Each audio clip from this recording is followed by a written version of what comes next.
Hi guys, good to see you on our channel. We have some incredible stories here about money, wealth, and luck. Make yourselves comfortable and here we go. I wanted this woman. I dreamed about her. I saw her in my imagination when I fell asleep and woke up with her image in my head. Honestly, now I can't even understand how I got to this point in my life. How did a light, youthful crush turn into a heavy addiction? As if yesterday I was a beautiful butterfly, carefreely fluttering over a meadow, and today I'm a fat fly stuck to expired yogurt. Her name was Claudia. She was the sister of my friend John, with whom we spent carefree summer days on vacation. I often visited their house and almost always saw Claudia briefly. Now I can't even remember if we ever spoke to each other. Well, I mean anything other than hello and goodbye or how are you, fine. But in the end, I fell in love with her.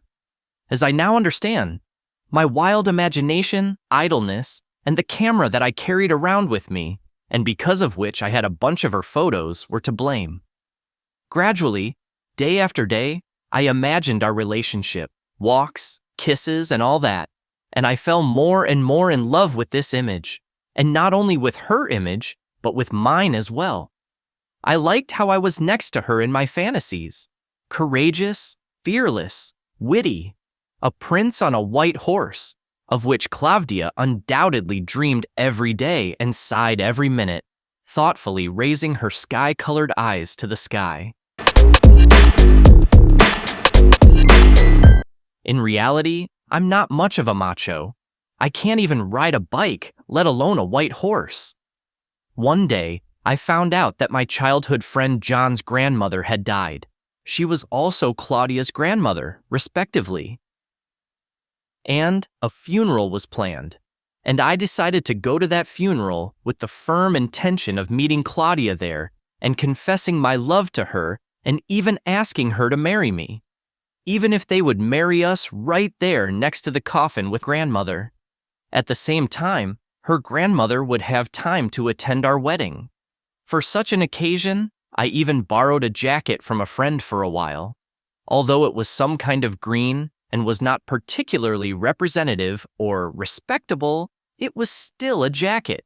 And this is much more respectable than my eternal t-shirt with already faded Pokemon.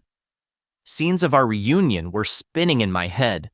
Our passionate glances at each other, hugs and mutual reproaches. Why did you keep silent for so long? Because I have loved you for a long time too. When the day of grandmother's funeral came, I went to church in a green jacket. At first, I thought that I had arrived too early since I was the first one. Then I thought that the priest was in a hurry and was conducting the service without waiting for anyone. And then, when he left, I realized that I was all alone seeing off Granny on her last journey. And this was not even my Granny. We had never even seen each other in life. But after her death, we became the closest people. It was all strange. I looked closely at the Granny in the coffin. She was old, thin, and looked like a mean, angry old woman. I felt uneasy in this deserted church. An oppressive feeling of sadness and hopelessness took hold of me. This was not how I had imagined this day.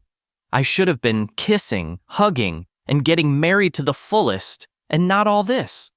For some reason, I suddenly became scared from the realization that at any moment life could end and you would be lying like this in a coffin in a green jacket, or, even worse, in a t-shirt with faded Pokemon, and perhaps no one would come to your funeral.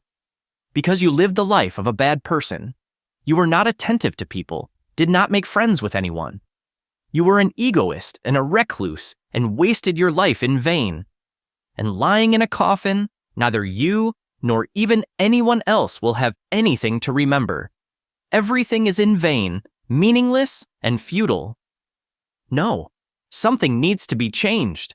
Or, rather, everything needs to be changed. What do you guys think about it? Write in the comments. And don't forget to subscribe to our channel not to miss new stories about money and luck. I was thinking near the coffin of an old woman who had already died, but was still reproaching everyone around her with her appearance. And since there was no one around except me, her reproaches were only for my soul. In general, a bouquet of feelings of sadness, self-flagellation, the futility of existence changed something in me. It was as if I had become a slightly different person. I looked at myself from the outside. You could say I looked at myself with all the wisdom of Grandma Claudia's eyes, closed for a century. Claudia, oh my God, how stupid and naive it is. What childishness. How many years have passed? And I don't even know her. And I don't remember her voice. I imagined it. Ugh. It was as if death had opened my eyes to life. In that moment, everything became clearer. At the burial, I was still alone. The cemetery workers did their job quickly, skillfully, and neatly. A sight to behold. I even decided to start digging graves myself. And then I remembered that I always want to do something that, in my opinion, someone else does perfectly. But I never start doing it. And to be honest, I didn't often want to do something. But now, I firmly decided to reconsider my life and change it. I didn't notice how a woman came up to me. It was the deceased's lawyer. She told me that Granny Claudia's last will was to divide her property between those who would see her off on her final journey, who would be at her funeral. And since I was alone, there was no need to divide it, and everything would go to me. At first, I thought it was a joke, and I even decided that it was staged and there was a hidden camera, and that Granny wasn't real, that I was grieving and mourning in vain for a Granny who wasn't even real and not my own. But it all turned out to be true. I became an unexpected heir and got a house, 3 apartments, and commercial real estate in the city center, which Claudia's Granny rented out, a collection of 10 cars, $7 million, and a poodle Momo. I'll probably tell you how my life changed next time, if you're interested. And it changed dramatically. And one more thing. I soon met Claudia when she began to dispute the inheritance. She turned out to be a fat, loud woman, with a voice creaky from excessive smoking and wrinkled skin, pale from excessive alcohol consumption.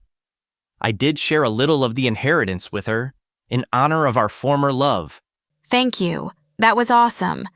Friends, don't forget to rate the video and subscribe to our channel. A lot of interesting things are ahead. See you later.